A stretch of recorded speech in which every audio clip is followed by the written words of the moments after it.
to bringing out some great perspectives to think deeply how things affect us. It's great. We have this free flowing. We also talk about life, we talk about music, and just what comes upon our mind. So good to see you all. We're the Black Bonding Brothers here to break bread so far. So yeah, Terrence, good to see you here.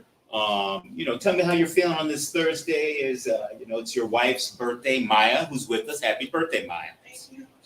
Yeah, well, it's a great day, obviously. I'm just, thankful for the opportunity to celebrate the day with my wife and to, show her how much she means to all of us. So it's a really great day from that standpoint. And this time of year is a really great time of year. A lot of new beginnings, freshness, renewal, looking at new opportunities. So I'm thankful and blessed. Yeah, thank you. I like that perspective. James, how you doing today? Good to see you here as always. Doing good myself.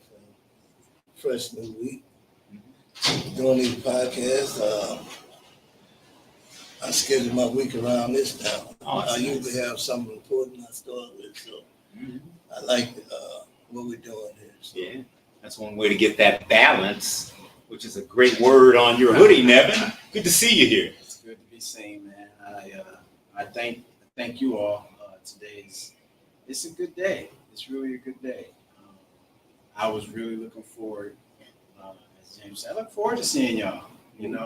Talking on the phone and seeing emails. That's great. But seeing y'all and actually having a conversation, that's even better. So yeah, hoping the weather cooperates on Maya's day, and wishing her a happy birthday as well.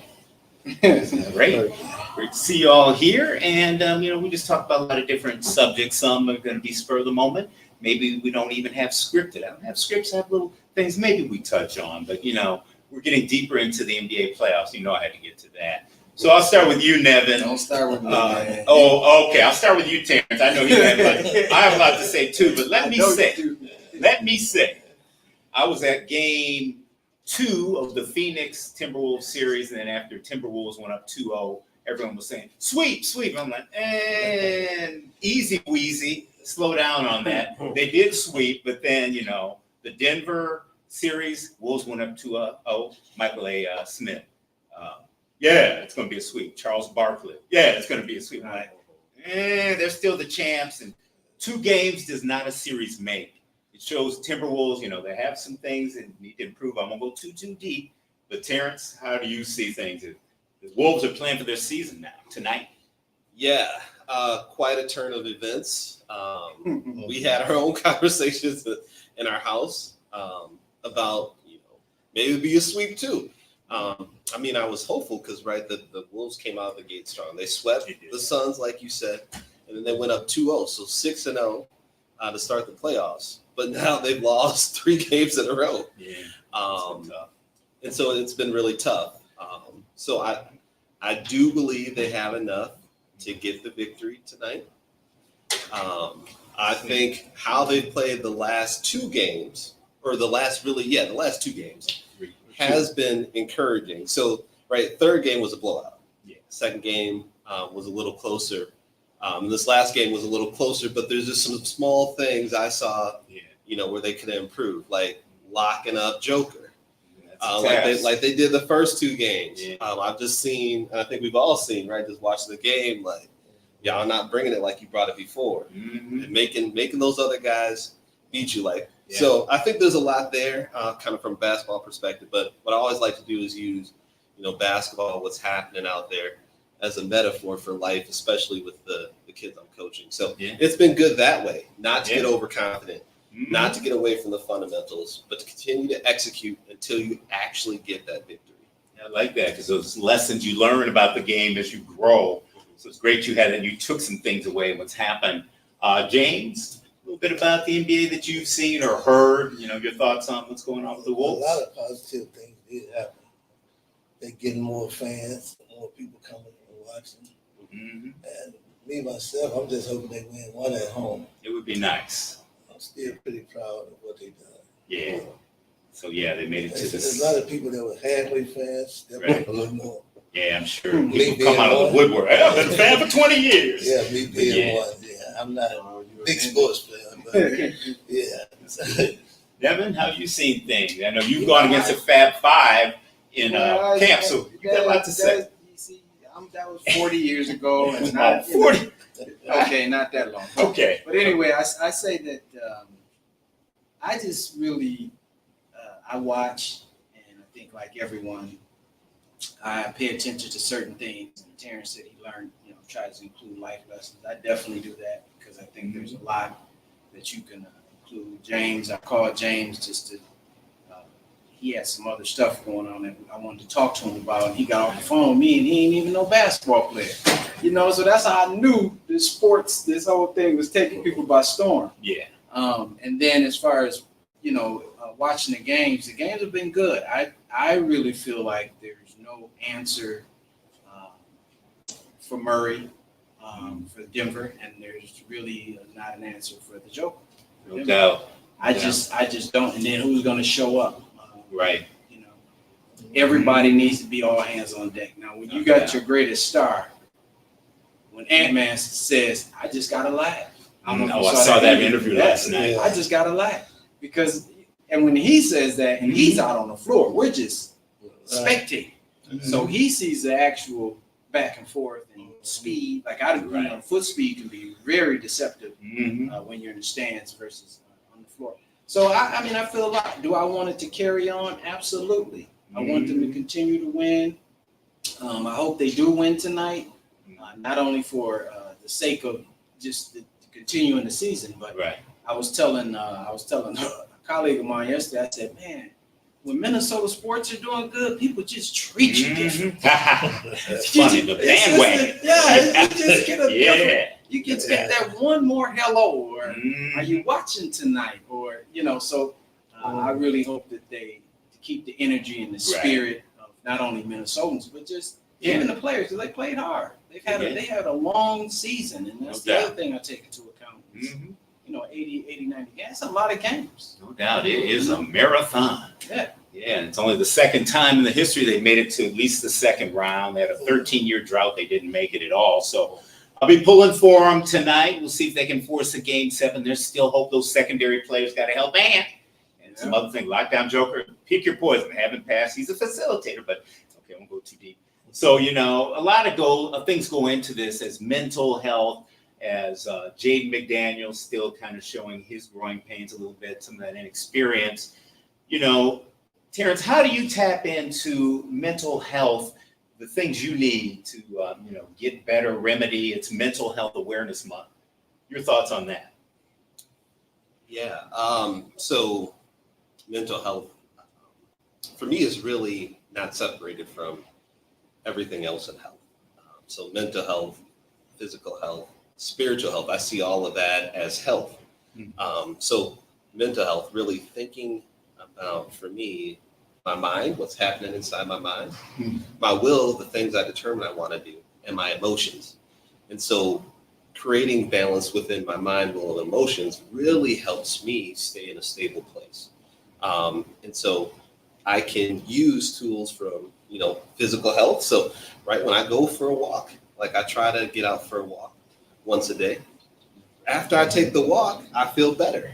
I guess scientifically they talk about endorphins. So you're releasing those positive chemicals within you. The same thing happens on the spiritual side, just taking time out, centering myself, taking time to pray, taking time to focus myself on something other than the demands of the day also creates that balance. So, spiritual health, physical health, mental health, for me, all comes together to maintain my health. Yeah, like that. Taking care of all of them can help as a whole. That's what's important. There's more than what you're doing for work. You got to take care of what's up here and what's in here. So, James, thinking about that, I know you're a ground navigator for the Cultural Wellness Center, that and everything going with you. Mental Health Awareness Month, how are you feeling? How are you handling? Yeah, I'm learning that the importance of what he got on his shirt, balance. Balance. Because I've been in many of, I would call wars. Some of them took a spiritual fight. I've been in some where emotional, I took emotional intelligence classes to get that better. And so sometimes I always focus on one real hard, but now the balance is really important. Yeah, like how you And said. I'm acknowledging that very much. And mental health is definitely one. Yeah. I think about how they talk about it as a spiritual war. The war is in the mind and the war is for the soul. Mm. So if you look at all them different things that you gotta protect and stand up against, it's definitely you gotta pay attention to everything. That's a strong mindset and metaphor you mentioned. The war going on. How do you handle that war that's going on, or even the peace to get that balance? Thanks for wearing that hoodie, by the way. And I'll tell you this is that I am a believer, advocate of anything that you do and that you put your efforts and energy into, that there is some type of mission statement, where there is some type of something that's going to get you up every day. And I thought the work that we've been doing these past 4 weeks and prior to even going through our age and our things was balance. And that's just as I think as Black men, that's what happens. We really try to find, and I said it the first one, I believe, finding that sweet spot, finding that balance. And even talking to you at one point and saying mind, body, and spirit is the most amazing wealth that you can ever have. And that's kind of how I try to embody it. I try to live by it, and I try to wake up and just, I know, like I told you, I knew when the phone started going crazy at 5:36 in the morning. It's like, okay, you know things are going to change a little bit, and how do you still create that dynamic around what's important for you, what's important for that day, and really trying to do that. Still take that walk, still spending that time with yourself just to meditate, still spending get just a little good food. You ain't got to get a lot, but something. And so it's that really that thing for me is that I really want us to continue to focus on mental health, even though it's leaving. Everybody get a month now. And but I want us to continue to work on it. I want us to continue to work on balance, not just within ourselves as we sit here, but outside of here, which is way more important and kind of why we came in here to talk about. Yeah, we're here in the inside. We think about the outside. And ways I like to start the day, I have a subscription to Daily Word and 60 Days Prayer. So I get up sometimes like, oh, shoot, I got these meetings, got to write this. But then I read those passages every day. Sometimes I might listen to No Weapon or some other song. I'm like, okay, God has a plan. There's some let go, let God, and those things help me through my day. To start that way can help me navigate, even if throughout the day I might say, oh yeah, this is coming up. Centering myself in the Lord really helps me get through the day, and his word, and even others who support me and trying to support them. So let's talk more about some things that you mentioned food, and your brother Robert always gets some great food. I want to give him a shout out and to talk about that as well. I like how he nourishes us and bringing those food groups together in delicious ways. So that's great. Well, I think that the biggest thing is you want to give him a shout out, but I give Miss Roberta a shout out that she started doing this diabetes and really paying attention to Black men and diabetes and trying to figure out how can we do better in these small categories.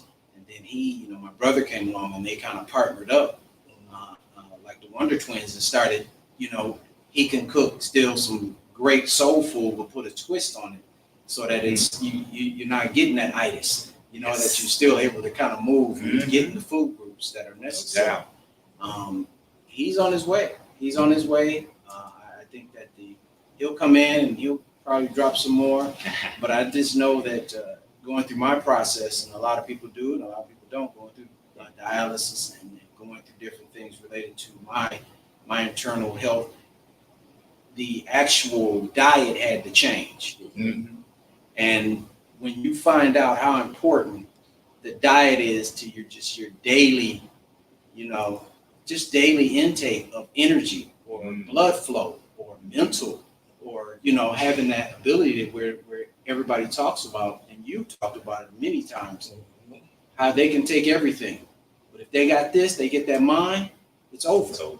And so what does that? Food nourishes that. It helps you get the right thing going. So I give him a shout out. He's going to come on. He probably have something come in here. And can't wait. I know. I'm excited. James. I definitely watched this growth too. Yeah, I was speaking with you, and you spoke about some physical health you're getting over, and you can gravitate back to some foods just talk about, how that is for you and how you're feeling? Yeah, I mean, with some of my diets, I see a nutrition, and some of my things, they keep changing. But I mean, learning more about different things like potassium and all of that. Now I know how to really prepare my meals a little better. And they monitor my blood work, so I know when I'm doing good and when I'm not doing good.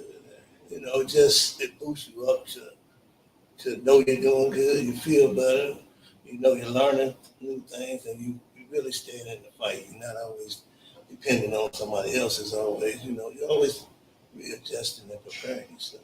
Like those words, your own advocate to take care of your mind, body, and soul. So, Terrence, talk a little bit about you and what you're taking out of your daily food walk.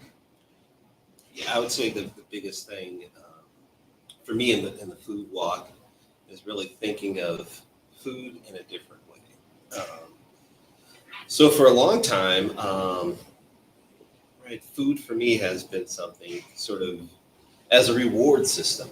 Oh, yeah. And so we know that. there was a time where I had a lot of imbalance. And as a younger person, right, late teens, 20s, whatever, it's much easier to get away with things like that. So I used to eat Snickers for lunch on the go. Man, that opens up a door there. Until I learned about what sugar was actually doing to me. So I would have you feel good, but then I'd crash afterwards. But I'd still have to perform like during those days, it was doing much more physical work. So then I'd be dragging, but the good thing is, so I thought, they used to advertise Snickers as being a well-balanced thing. You got the nut, you got the chocolate, you got the nougat. I was like, okay, and it tastes good. It's marketing. So I thought I was doing something. And then, since I've probably been, real young, like 2-3 years old, right? You had E.T., you had the Reese's Pieces and the Reese's Peanut Butter Cups. So those were my favorites for a long time too. But okay, let's fast forward to today. No more Snickers, no more Reese's Pieces, no Reese's Peanut Butter Cups. And I'm using and keeping it in my head that I'm really using food as fuel. And fueling my body the right way. So a lot of that for me that's made a difference is drinking water. So I got away from soda too. Drinking water, thinking about how I keep those sugars and the things that are high sugar content out of my diet or minimizing it as much as possible. Because I was noticing with myself, I said earlier, like in my 20s, I'd had these crashes. And so that's helped a lot. And so also just some basic things, I call it health hygiene. So thinking about how much sleep I'm getting, that made a big difference in my life. So in my 30s, right, I was working corporate, which was pretty stressful.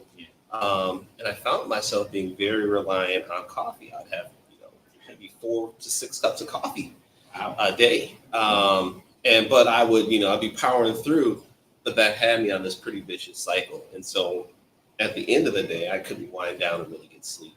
And then I have to wake up and do it again and again and again. Yeah. And then, you try to stop and then you get headaches. But that was sort of the best thing for me, to actually stop having coffee like that, actually begin to like exercise and then get water in my body. And so that started creating a much different change in my body. So that's been my food walk. That's great. It's a good message. Myself, you grow up, you have parents, they grew up a little differently. This thing already has salt. Well, it needs more salt. So, it's like salt is like a second skin for your food. And, trying to control that is, I've gotten older, got to check the blood pressure to make sure it spiked a little, but, make sure to lessen the sugar with sodium. I was working on the National Institute for Neurological Disorders and Strokes Mind Your Risk campaign for diabetes and stroke, and we know we're more predisposed. And it was for Mind Your Risk 28 to 45, but just outside of that, we know that's important. And in minding that in important ways, just, it can be moderation, or you can cut things out, can go a long way. We can control our own food walk and our destinies. And we can also control how we relate to others. I'm going to go a little bit into the music world. There's this ongoing feud with Drake and Kendrick Lamar. You know, they're both real prominent in the hip hop rap scene. Now, Drake saying one thing. They used to work together. It's been over a decade. They're butting heads. I don't know if you've heard a little bit about that. Nevin, how do you see that? You know, we've seen some things in the past, Biggie and Tupac. Now, that's a little bit different, but your thoughts on that? My thought process is that I've never had a problem with just talking back and forth, just talking stuff, but it always, I don't age myself at all. My brother was a DJ back in the day, but it was always a situation where I don't even know if they remember Kumo D and LL. Oh yeah, I was when they going used to have rap battles, and they were rap battles, but then when they were done, they shook hands like, "You got me this time." Yeah. And so I wanted the Tupac and the Biggie thing just took a straight left on everybody, on the community, on the streets, on the corporate scene, everybody. No doubt. So my hope and feeling is that it can stay healthy so that they can have and sell records. But at the end, they come together in some type of, kumbaya, We Are the World song comes out of it. And, so that's my hope. That's what I see. I've been getting snippets of it. And like I said, I got a daughter in her 20s, so they love this. And so it's as long as it stays to the point where there's no real violence play, then I don't have a problem with getting on the mic and saying, you know what, your draws is 30-year-old. I don't have no problem with none of that. You know what I mean? I agree. Yeah. So it's kind of, the life imitating art, or it's just life. James, you heard a little bit about that. Your thought about some of these things that are, it just goes with the territory. I think the rap culture, I think it turned into, if you look at everything they say about rap, and it's not negative, but rap battle, gangster rap, rap beef, the industry, they put that bad light on, and it make the rapper look like he's a bad person when he's not. But they got a lot to do with the industry of what, being the record producers, what they produce and what they put out there, what they are paid for. And it goes to some of what we like, but it's a force behind it that really like what they call rap beef, battle rap. If you really look at all the different names, it take a negative spin before it's even put out there. Yeah. And it wasn't always that way. Right. It wasn't always that way. It was, no. When you look at Public Enemy and a lot of other ones. Yeah. And like you said, even the ones before, they was different, the rap battles. Yeah, it was just more fun, light. A lot of them, they got, I forgot what they called it, but it's trap music or something like that. And it's just basically, I hate to put gangs into it, but it's basically, they use that to talk about different hoods, and it's always talking about, It tells their story. Yeah. Just like Yeah. everybody It's a else life. does. It's life. Yeah, it's like definitely like. But the thing about it, man, that the industry behind it, anything they can use to put a negative spotlight on us, we don't have to do much. And when they put that on us, it's like people is against rap and rappers, and it shouldn't be that way. Yeah. It's some of the things in there I'm against how this industry is. Some of this stuff, how it's shaping up. Yeah, it can be a negative. People is starting to die a little bit, but they dying in other areas, not just rap. But they're shining light on that. That's still hard. Yeah, it's so easy to make that connotation, that connection. Say, oh, it's because of this. And same with racial theory, teaching that in school. Oh, we're in a better place now. Why do we need to talk about that? Did you ever hear about what happened with the? I know at one point, one of the gentlemen who went to court, and he might be in prison still, but he said that Tupac's song encouraged him and gave him the fuel to want to go in there and shoot up the place and rob people. Oh, I remember that. And that was what his attorney took, and I stopped following it. But I thought I thought it was pretty funny. Wow. Using that as a hero. Wow, that is Right. something.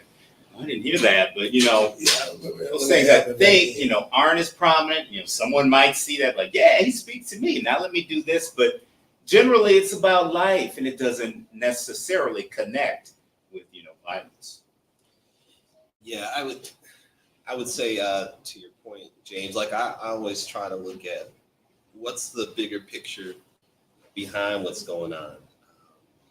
Kind of came clear to me, like seeing the whole thing, you know, just the shift in what hip hop was. It used to be really affirming and really looking at how, you know, a good portion of how we uplift our community. Very, very much focused cultural uplift, community uplift, that kind of thing. That was sort of a pretty prominent vein in the music. And then we look at that rap battle in the mid 90s between Biggie and Tupac. And then after that, it went to Big Pimpin'. And it became these false lifestyles that aren't accessible to people from these hoods. Like you want a, you know, $10 million, $20 million yacht. You got, you know, 8 girls around you and they all, you know, worshiping you like you a king. Like they can't, it became fantasy land. And what fantasy are you selling? And what's the purpose of having that narrative instead of the narrative about community uplift and cultural uplift? So like you're saying, James, I see the industry behind that because that's an easier sell. Yeah. It requires no responsibility. And then this part about the violence, it glorifies and glamorizes that violence. And sometimes we see it come out some really negative ways. So I don't necessarily bring the artists, but collectively, right, we have an opportunity to shift things back to a much better spot. When we're talking about community uplift, we're talking about the things that really matter. Because I mean, for me, at the end of the day, right, these are two guys going back and forth. They don't really matter to my life. And I am not buying a record and I'm not buying nothing based upon you guys going back and forth. It's entertainment. And you know, it's like the WWE. It's a that level of entertainment. Yeah. Like y'all probably went back and talked about this, right? We're gonna make this go for 3 months. We're gonna boost our sales. Everybody's gonna get interested. You know, the industry, the label is gonna make money. But at the end, where does the community stand? Where do the people stand? Where do the people who are buying the record stand? Where do the young people coming behind you stand? We get nothing out of it. You know what though, and that's what one would hope that it is kind of a, you know, that WWE wrestling style where they go in the back, hey man, you know, tomorrow I'm gonna put this out. This is what it's gonna say, and if they were trying to create that, that would be fantastic because it's always the knucklehead who ain't nothing to do with it that goes out and takes these things very, very serious. Right. But and go ahead, you know, commit or bring it out. Well, I think it's bad that they get roped into this because, right, the motivation seems to be money. The motivation seems to be promotion. I'd more respect if they say, okay, you're coming to me like this, but I'm not going to do that. I'm not going to respond, right? You can have your 5 minutes or whatever, right? You got me this time type of thing because so much extra energy, so much extra attention is wasted on things that really matter most to people. You know, like we're talking about physical health, mental health, spiritual health, being well, being able to provide for yourself and your family. So we get distracted by all these battles. Yeah. And they're pointless. They're not even real battles.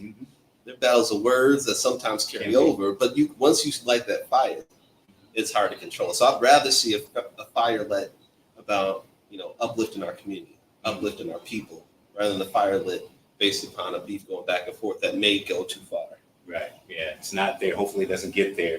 And, you know, at the end of the day, it's increasing their music sales. Yeah. So, you know, there's that piece that, oh, you know, I can go back at him. He can come back at me, but I have this. And they can still say, I'm the top 3 dog. You're not. Oh, Drake, you had a child. It's a secret. But at the end of the day, you know, they're trying to work in the industry, a lot of bravado going on out there.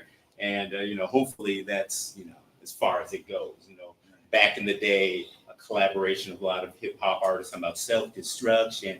We're headed for self-destruction. Hopefully, more messages like that. Public Enemy, you know, NWA talked a little bit more about life in Compton. Great movie, Straight Outta Compton. I didn't think I'd bring that up, but you just never know, you know. So, you know, we're in a place now that we can help tell that narrative as well. Don't have to be in the hip hop culture. We're all in a way that poetess, so to speak, that can speak strong to our communities. So, anything else you're thinking of? We get through the month of May, almost June. Roses and thorns could happen in our life. But let's talk about something uplifting maybe you can think of. I hate to put you on the spot. That's happened this month. I don't think you put me on the spot. Okay. Like I said when I said earlier, is that I really try to focus on and with my family is Thankful Thursday and finding something, no matter what it is or how the day is going. What are you actually thankful for that particular day? And so I just know that I am thankful for being here, number one, and being able to be here in the timely fashion and the matter that happened based upon all the other things that you got to make decisions along the way. As I say, executive decisions on how they'll affect you or what's going to come about. I was listening to a couple different people, and they were just, he was saying how he wakes up and him and his kids get around the table and they say, it's 68 degrees in here. Our thermostat says 68 degrees. When I get out there, it's still going to say 68 degrees. Can't nobody touch it, And that's really, I think, for me, how I try to pursue just this daily grind, because even if you don't think you're grinding, you're doing something because you're putting gas in your car, you're eating, you're doing all the basics. So I think as we go into this weekend, and summer is coming, and I really try to. June is coming, and in June and July, I really start thinking about 2025. And a lot of people say don't rush it, but before you know it, it's gonna be here. And a lot of things you can't handle in the next 2 months anyway. Mm-hmm. So not to even put yourself in that category where you feel like you're letting yourself down, take that dream or that goal or that plan, slide it over here for this section, and then get it completed, moving forward. And take your time being able to do it so the T's are crossed. Right. So that's the other thing. But I think most people that really know me, I do my best.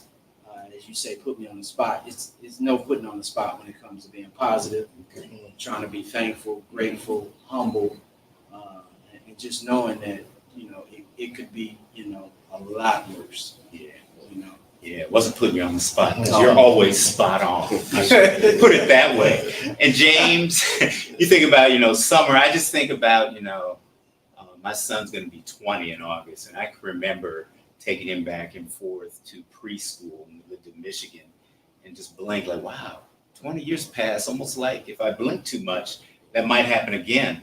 You just think about the year. We're almost at summer, the things ahead we want to do. And I think we think more about time at this time of our lives and just how important we try to look at each season, maybe each day as we approach years. Yeah, I'm a grandfather, and that means a lot to me. When I spend time with it used to be my sons. I used to look at them and just, feel the admiration. But now I'm going down a whole nother generation, man. I can spend 2 hours with them, and that's like a super energy for the whole week. I don't like to get out there too far, but, like Darren said, I really found a lot to be grateful for. And that's what I look for more than, I used to look what was wrong with the world. I used to look for what was wrong with everything. But now I look for what's more right within, just within my own energy and circle. So I like that. And as a grandfather, what are some of the things you're telling your grandchildren? How many do you have? 4. As you think about the next generation, some of those great outlooks you have, how are you kind of imparting that to them? Well, one of them is only old enough to, one of them is 13. Okay. The other ones, they like 2 and 3. Okay. And I just get a lot of energy out of seeing them want to fight and wrestle their parents and try to talk and all of that. But the 13-year-old, we laughing at him because he want to tell everybody something that we already know. Oh, yeah. Every time he discovers something, he's teaching us a lot. You think he's teaching us a lot. You learn a But lot from our kids. yeah, he do. You can't learn a lot from him. You know. Yeah.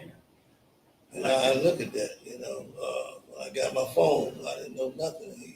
Oh, yes, with technology. He's Yes. like, give me that. Don't you know this? No, I guess I don't need to know. Nah. I got you around here. Here's my computer. Help program. Yeah. So. Terrence, you're a coach. So And that's why I like to give him a shout out. Yeah. While we're doing it, man. Emmanuel. He- Got to give him a shout out. His birthday is He coming up, encouraged May me so 18th. much when he told me he was self-taught. Yeah, isn't that something? That really encouraged me. That entrepreneurial spirit, that's just such a gift and a blessing to have that and be able to give you the things you want. You can be self-taught and still, thrive. I love that. So you're a coach, Terrence, so you're trying to impart things. Anything you're learning from your kids? It's like, ooh, wow. Well, yeah. I'm learning a few things.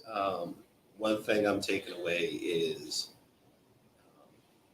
how you're coming up and how things are organized today, are just a little bit different. So it takes, as a parent, as a coach, it takes little changes to the approach, but really staying true to the fundamentals. So as a coach, you look at fundamentals, in basketball, right? So you're looking at, your dribbling, your passing, your shooting, your form, your movement, those type of things. It's the same way I'm finding in life and parenting and that type of thing. So how do you create an environment where there's opportunity to explore, but there's also sort of boundaries and guardrails? Yeah. How do we, I do this with my wife and we do it together, but, how do you kind of purposefully put your kids in a position where they can have options, but also have a pathway to success? So, we spend a lot of time thinking about that. Or what are the types of lessons we want to impart in our home? Why, giving them an understanding of not only what we want them to do, but why we want them to do it and how they should go about achieving those goals. So that's what I'm seeing, from everything from relationships with other people, whether it's friends or, folks, might have a crush on type of thing, all the way to looking at, how you think about money and how you pursue that. Right. There's different pathways. So we've been very intentional about there's this pathway of, going out here, gaining the skill and working for someone else. And then we were talking about with Emmanuel, there's also this pathway where you can gain a skill and you can begin to go out here and create a market for your skill yourself. And there's one pathway where you have a little bit more responsibility, but you also get more control. And another pathway where you have less control, but you also have less responsibility, right? You show up, you work your 8, you're going to get your pay, right? If somebody's honest and upright, right? Now, you can go and have your skill and everything. You go out there, and if nobody comes and sees the value in your product or your service, you don't get anything. And until you prove yourself in the marketplace, right, you cannot get compensated for that, no matter how much time or energy you put in. So those are the type of things we're talking about, really encouraging them to okay, let's think about, right, what do you want, right? We have a almost 12-year-old, 13-year-old, and a 19-year-old. So really thinking about, right, what do you want your first job to be? My 2 youngest are talking about having a lawn care sort of thing, go around the neighborhood with a lawnmower, and people might need help. We have a number of older folks in our neighborhood. So I'm like, well, that's a good idea. But what's your plan? Right? How do you do it? Where might you need a little bit of help, and how can we help you? But really putting things like that in place so, right, they can pick up these lessons. Yeah, I hear you. I have a son who'll be a junior in college at McAllister coming up in the fall. He'll be going to study abroad in Japan for half a year. So I've seen how he's grown, having jobs, and he's really branching out into those opportunities. Now, my daughter, who's 16, she's still trying to find that light. We all find it at a different spot. And that was really what I was going to ask Terrence. Is that when you get in those situations or positions, do you find or look at more than one way to skin a cat? Yeah. Are they all individually finding those individualisms in each one of them. Like I can't teach this 19-year-old like I did this 16, and I, especially you because of the gap. At 19 and 16. They're not cookie cutter where one size fits all. Oh, Avery did this. Why can't you do this, Layla? He did this way, study. Oh, grades are good. You know, you can't really, delineate like that to try to pit one child against another because they're all individuals and they only have their own path. Like my path was different than my sister's. My mom was different than my aunt. So, that's a generational thing. That's within a family thing. Yeah, so I think there's definitely that, right? So each of my children is different. They have different qualities, right? There's this idea of 5 love languages. So how do you speak to someone in that language that they most readily accept? So my oldest, a lot of his stuff, I guess the oldest two, right? They're very big on words of affirmation. Oh yeah. So it's really important how things are framed, and they can get hurt, right? Just if you frame it from a negative standpoint. So what we do is we really, in our best moment, try it. Focus on framing it as a positive, and here's the opportunity in front of you, especially for the 19-year-old. But you have free will, right? You are 18, over 18 now, so you have. These decisions are yours. On the other hand, our youngest is much more acts of service based. So kind of showing him that we care is sort of the service thing. And he's the one who's most likely to come help me out and do the lawn and those type of things. But also it's really important, even though they have differences, to have a vision for their life and their future. And then at some point, the vision transfers from our vision to them carrying it themselves. So this is a process from, early childhood, teens to young adult.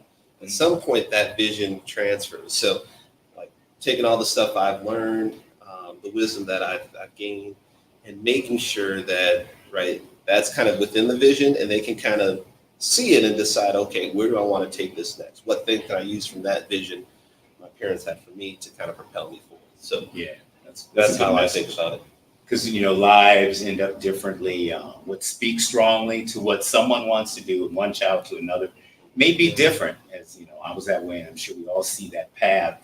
So Nevin, just letting our kids know they're special in their own way, and those affirmation words are really big for my daughter. It's like even if nothing was great, if she picked up a pencil off the floor and said, "Oh, I like the way you cleaned up a little bit." I mean, that's an extreme, but. Even if it's something little that, maybe helped or maybe, you don't think of as, really grand, but, just to kind of have those words, but, let your kids know that they matter and, their path. We'll support them along the way. I think that the biggest, I think it's cool talking to all of you because it is a situation where you all are doing things and you all have multiple situations. It's not just one child, it's multiple children, it's multiple. And I just want to see how this Japan thing works out. You too. Your daughter coming behind him. Right. Where's she gonna go? And if she's gonna go, and if she doesn't want to go, are you furious? Because that's what I think at the beginning, the biggest thing for me was trying to really treat them and look at their spirit, and pay attention to how they. I even went so far and is to see how they cry. Now, you can get a cry, and it's a temper tantrum all out, throw rattlers at you. But then you can get a cry like, I just want that cookie, And so it's even paying attention to at a younger age, kind of how they develop it. Even though they're siblings, it's still you can still tell the difference. So that's where I'm at. That's where I hope my whole focus, and I know the mothers is to want them to love each other and be good friends. I don't care if y'all fight today. Be good friends and love each other no matter what. Yeah, that's important. It's, my sisters and I, we're what we have in our extended family too. But losing your parents, you kind of remember those bonds and what built them and to keep them strong. And I can't say, we always do a great job. We try to check in with each other as much as we can. And it was so great to go to a couple NBA playoff games. My sister Beretta, and I'm just really close to my sisters. I love that big brother role So, how do you reach out to somebody who might need guidance, whether it's a grandchild or someone as you try to give them those kind of insights that might help? Just being approachable for one thing. Not really going always to be a savior, but being approachable. I do that a lot more now than I don't try to fix too much. Mm. But I try to open the conversation and hope that they would, just being open and approachable. Yeah, that helps. Yeah, that's a big deal. You show you can be approachable. They don't feel like guarded. Oh, I can't talk to James or Daryl, Nevin or Terrence because they may think I'm silly. Like, ooh, that kid. So yeah, you show you're approachable. You're a sponge that can absorb. That really helps things along. And I just want to give shout outs to all of you and birthday Emmanuel. And we're getting great feedback from audiences. I know you've heard from Evan. I've heard from people in Houston, including Stacy Smith today, who has a colonel who works in mental health. She'd like to have us as a guest. We'll work on that and call-ins. And thank you to Montree, Chris Wolf, both in Houston. Oh! Hey, Houston, that's no problem. So I'm Daryl Seller, Terrence, and there's James and then Nevin. And remember, taking care of your mind, body, and soul, our greatest, amazing form of health. Have a good week. Take care of each other.